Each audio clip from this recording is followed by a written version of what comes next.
Hey y'all, my name is Sarah, and normally I love to just talk about movies, but today, welcome to one of my very rare vlogs. Normally I kind of hit the ground running with them and just sort of take you right into the past few days. But today I just wanted to kind of chat with you all, especially since I don't make vlogs as often as I make my movie reviews. Which, by the way, thank you all so much for watching them and enjoying them, even though I know a lot of the pics are super random or just really old. I'm also working on a product review and demo and a couple of videos about personal finance, which I know is a very hot topic, so it's not gonna be like what you should do to get out of credit card debt. It's gonna be more about what I am doing to get out of credit card debt. Each person's situation is so unique. I don't think it would be responsible for me to give out financial advice as someone who isn't educated or trained to do so. And I'm gonna put together something that I hope the movie lovers will enjoy as well. So, to talk about what's been going on the past couple of weeks, I will have to go back and sort of go over what brought me to Philadelphia in the first place. If you're new, you may not know. So in May of 2023, I moved from Indiana to Philadelphia. I was in Indiana for a couple of years until I was in a car accident. My car was totaled and I was injured, and the job I had was very physically demanding. They could not make any accommodations for me. They could not find any alternative roles for me there or at any of the other neighboring locations. So I ended up looking for a whole other job entirely. It took about 8 months of the application process, but eventually I was approved, got the green light, and moved out here to Philly. I made the move solo, so I did it without friends or family helping me financially or like physically with the move. So when I came here, I immediately started nesting mode, getting comfortable with the area and trying to settle into my new apartment. That didn't quite happen. I ended up in a situation between myself and the property manager that made that experience just really stressful, and it, eventually leaked into my work life, and I was stressed out all the time until I was able to move out of that apartment and moved into the place where I am now. Right around the time that I moved into this new apartment, I was actually moved into a different department at work. So I'm working with different people now. I'm working in a slightly different area. We work at a slightly different pace. My workload is a bit heavier, and I started to feel the stress of that as well. Even though I live in Philly, it is not convenient for me to get to the places where I need to. So while I'm experiencing all of this extra stress at work, by the time it's like the end of the day, I just want to go home. I just want to decompress. I just want to just kind of shake off, what happened at work that day. But it's getting harder and harder to do that. So as a result, what I do when I'm getting really stressed is that one by one, those essential tasks start to be pushed back further and further. So first it was like laundry. So instead of knocking out my laundry right away, I will push off the whole thing. Now, normally if I'm feeling stressed, I know how to break down certain essential tasks. Like with laundry, I know just sorting it. I'm not gonna wash it. We'll just sort it first. And when it got to the point where I couldn't even do the little bite-sized tasks, I was like, oh. So then I was like, okay, laundry is the thing, so we'll move on to something else, like washing dishes. Does anybody ever do this? Guys, this is unacceptable. We'll focus on that. If we don't get anything else done, we could just make sure these dishes are washed. And then less and less of the dishes would get washed over the course of that week. And I was like, oh no. Also unacceptable. Sink full of dishes. So then the weekend would come. I would have much more free time, and I would use that to reset for the whole next week. So I would do all my laundry, I'd wash all my dishes, I'd meal prep, I'd get all of that stuff done, take out the trash and recycling, get all of that done over the weekends. So because I'm living in Philly and I have this brand new job, and because of my financial responsibilities, I live on a very strict budget. And nowhere in that budget is there room for Instacart or UberEats or anything like that. So I have to go grocery shopping. And a lot of that is really time consuming and it's really tiring, like physically tiring to do. So I will break up those trips to make them a lot more manageable. I'll only go in for specific things. I can do the pickup option. So all I have to do is walk in, pick up my groceries, and walk out. But hey, if this YouTube channel takes off, then, that'll really change things. But in the meantime, I've been really working on holding myself accountable and focusing on building up essential items so I don't have to go to the grocery stores frequently or don't have to go to the department stores frequently. So making sure I have more of the everyday essentials that I use all the time has really helped. And getting back into an apartment cleaning routine. Cleaning my apartment is a combination of different tasks. Sweeping and mopping, washing dishes, cleaning the kitchen, cleaning the bathroom, cleaning out the bedroom, doing laundry, dusting. All of those are tasks that fall under apartment cleaning. And before, I was breaking them up and focusing on one at a time.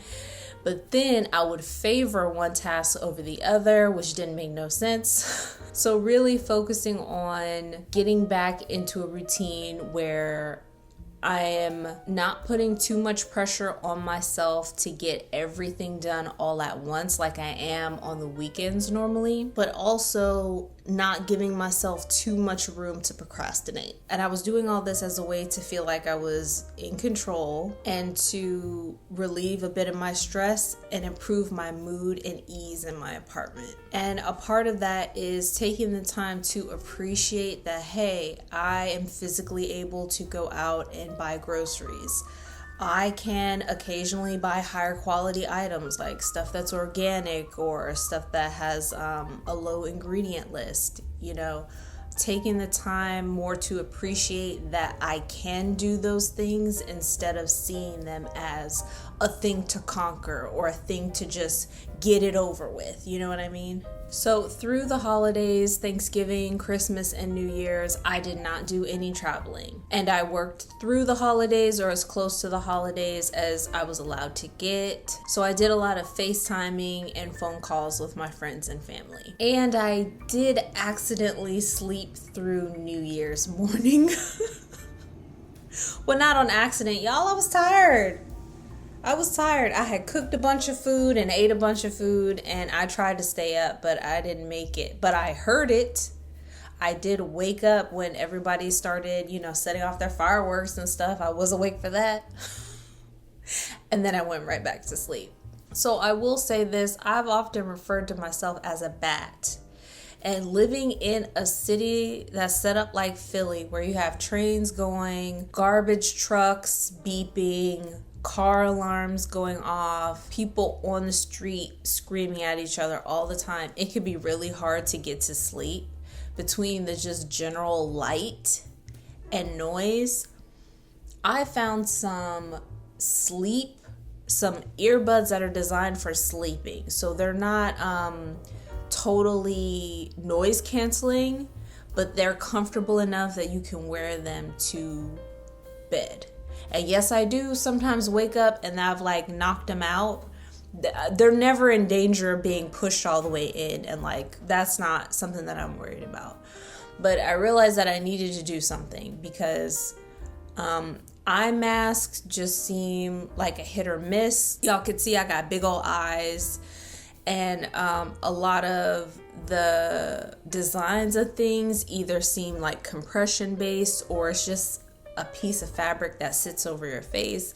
And either way, it just didn't seem like, out of all the things that bother me and keep me from falling asleep or staying asleep or getting back to sleep, that noise was the biggest one. So I got, who is prepared?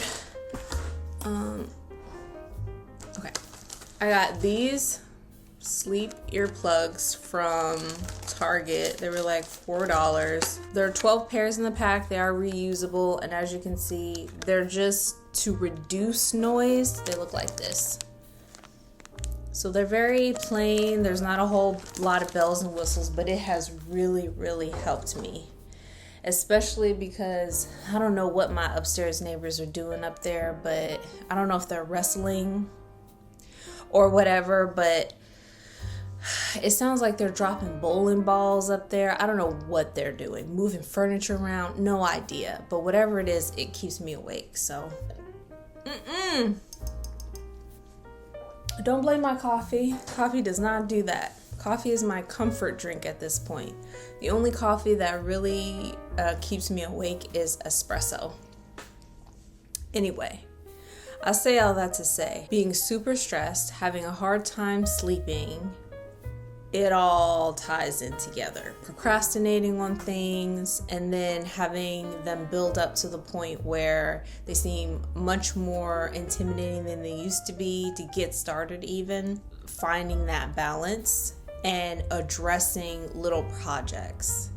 I don't know about you guys, but I'm a clumper when it comes to personal projects. I like have all of these like supplies or ideas or whatever it is like clumped together and like neatly separated, and I'm like, one of these days I'm gonna get to that project, and I never do it. Something that has moved from being a source of like relaxation and creativity, like my YouTube channel, to a source of stress, because I really enjoy making videos for YouTube, but the process, like the apartment cleaning, the other associated tasks to create something at a level that I want to create it, which there's not a lot of bells and whistles here, but I still like to be thorough as I can be. Not perfect, but just doing the best that I can. Or even if it's not the best I can, it's what I can get out at that moment. And all of that, in addition to everything else that was going on, just felt like really overwhelming. So I kind of set YouTube aside for a little bit. Didn't forget about you guys because I've been filming random things here and there. But as far as the like editing, writing parts, I kind of moved those to the back burner. Okay, so what I got up to, the biggest things I would say is these two Besta cabinets. So I got these during that holiday sale. Here's where we landed so far. So all of my footage of me getting these doors and reorganizing it is all gone. I accidentally deleted the footage, not paying attention. So this is how I ended up. First of all, I didn't realize that a lot of what was bothering me was seeing all of my stuff. Now these are the wall mounted version of the Besta cabinet. I think the size of these are a little bit different because they're not the freestanding ones. I mean, you can set them on the floor to be freestanding, but I think they are a little lower than the other ones. So they were less than $200, and no, the quality is not what it was before COVID. One, they had little scratches on them. Even if you make sure that everything is aligned properly, it's still wobbly. And of course, you know, these are IKEA products, so they're blank slates. So you can always go in and find ways to reinforce them so that they're more sturdy. They're a great base to use if you wanted to make minor improvements to them. And for the value and the cost, it kind of evens out for me. Also, at first, these were gonna be open storage options for me, but then I had this idea that I wanted to try more closed storage. So I didn't realize, you know, seeing everything was kind of stressing me out, especially because I didn't know how I want to organize it.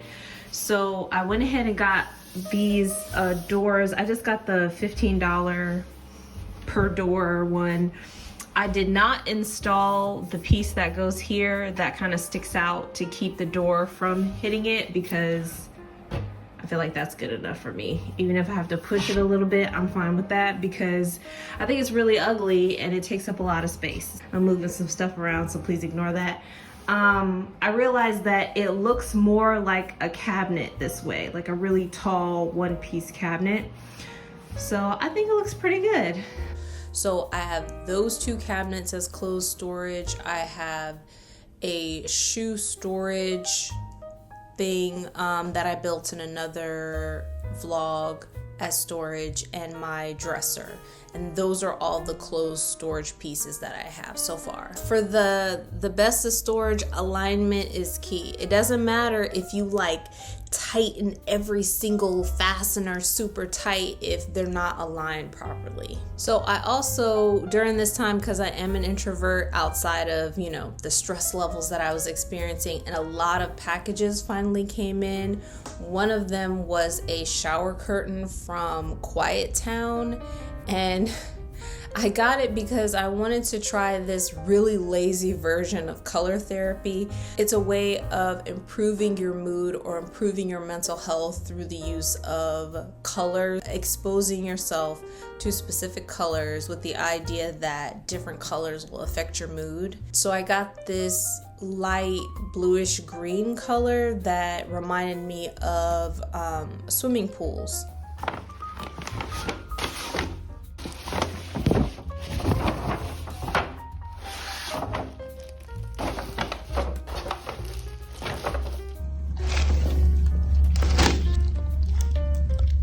Swimming is my favorite sport. I haven't been able to do it in a pretty long time, but as soon as I saw that particular shade, it reminded me of when you're looking down into a pool and that bluey green color of the water. And I thought that it might help me feel more relaxed and be a part of my attempt to improve my mood without even having to necessarily commit some kind of action. Like, instead of having to sit down to meditate, like having something that subconsciously will improve my mood is kind of what I was going for. In addition to that, I got these candles from PF Candle Co.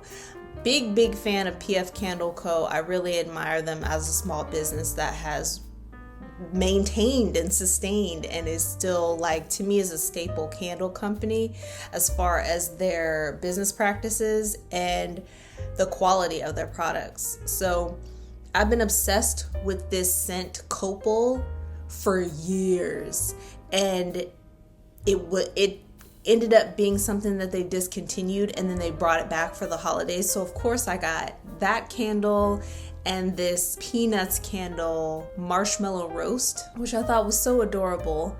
And let me go grab them. And again, because I was just, you know, focusing on work and all of that, I didn't think about certain things as far as improving the quality of my more sensual experience. So like taste, sight, smell, texture, that kind of thing. And this one, marshmallow roast, isn't it cute? So adorable. I love Charlie Brown. It's like one of my favorite things, especially during the holidays. I do have the holiday soundtrack. Yes, I do. I can't tell you what this smells like. I only know that I like it.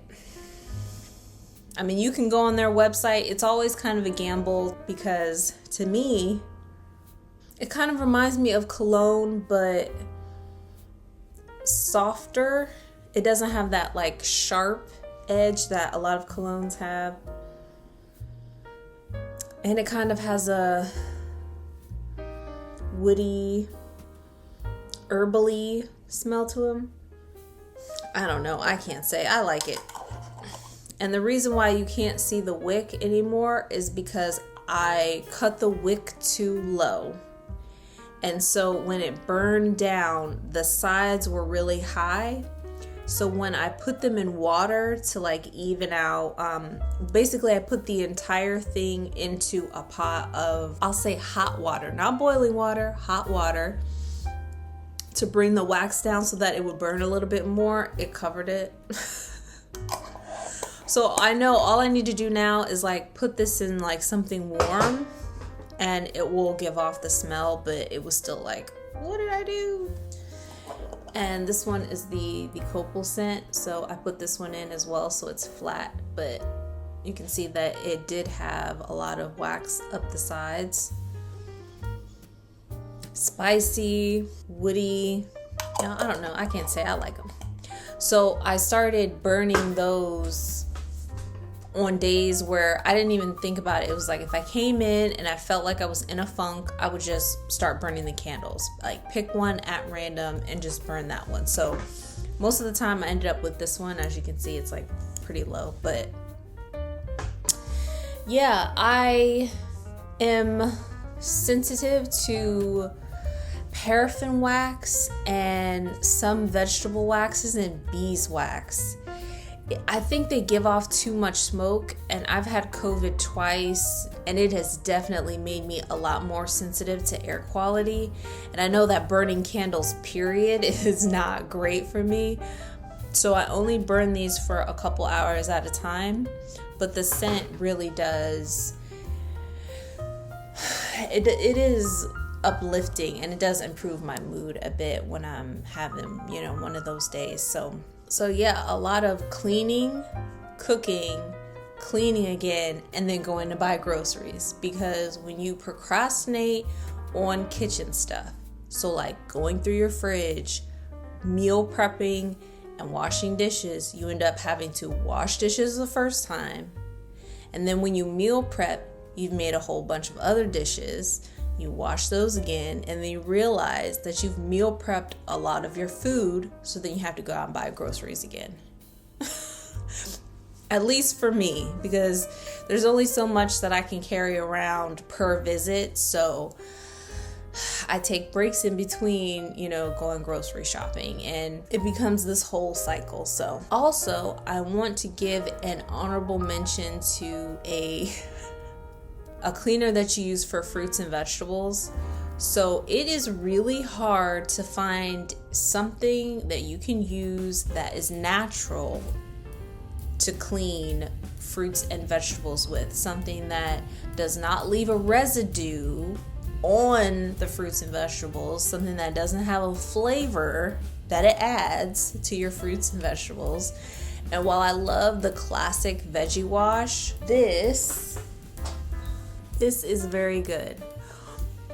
Number one, this works really fast, starts working right away. I like that you can use it, spray it directly on, or you could add it to some water and then add your fruits and vegetables to water and, leave them to sit for a few minutes and rinse them off that way. I don't buy a lot of organic fruits and vegetables. I wish that I could. But sometimes when you get conventional fruits and vegetables, the layer of stuff, not just gonna say it's wax or whatever, is really thick. There are like bugs in it. So having something like this that is strong enough that will cut through it, to me, kind of upgrades the quality of the food that I eat. So yeah, I really like that. That was a really good investment. Yeah, so getting my bathroom cleaned, doing my floors, all that stuff makes me feel much less stressed, because now it's something that I've got out of the way. My apartment smells good and clean, which also helps boost my mood. And I know that because it's done, it's something that is off of my plate, something that I know when I come home, my house is clean and it smells good. And that really is helping to keep my momentum and keep me motivated. Also, I'm gonna do a full unboxing, review, and demo of this best investment. First of all, I need you guys to see. So, something they do not talk about when they talk about moving to Philly. They talk about the cost of living, they talk about access to certain things. What they don't tell y'all about is the quality of the water here. And the quality of the water is not good. The first month that I moved here, May 2023, there was a news story about how people in North Philly had to boil their water before cooking with it or drinking it. Since then, no matter where I live, I boil my water. It doesn't matter. So I decided to invest in these two things from Life Straw. So this is just the regular old plastic water bottle that has the filter inside. And I got this so I could take it to work and I can use like public water fountains. And then, I don't know if you can get an idea of the scale of this thing, but this is the water pitcher that I have for my apartment. It's freaking huge. This is my glass. It's huge. I just got the 10 cup plastic one because I wanted something that'd be big enough that I could drink. I wouldn't have to refill it all the time. So that's why I got the bigger one. But I love them. Water tastes like water. So the setup was a little bit of a process, but once I got through that, it was not a big deal at all. And I really appreciate what they're doing, you know, with everything that's going on in LA right now. So I just felt like that was a really great investment for me and improving the quality of my life here. Because y'all, when your water has an odor, that's not good. That's not good. So thank you guys for spending your time here with me. I really appreciate it. And I have more personal videos and movie reviews coming up pretty soon. So thank you all for spending your time here with me, and I'll see you all next time.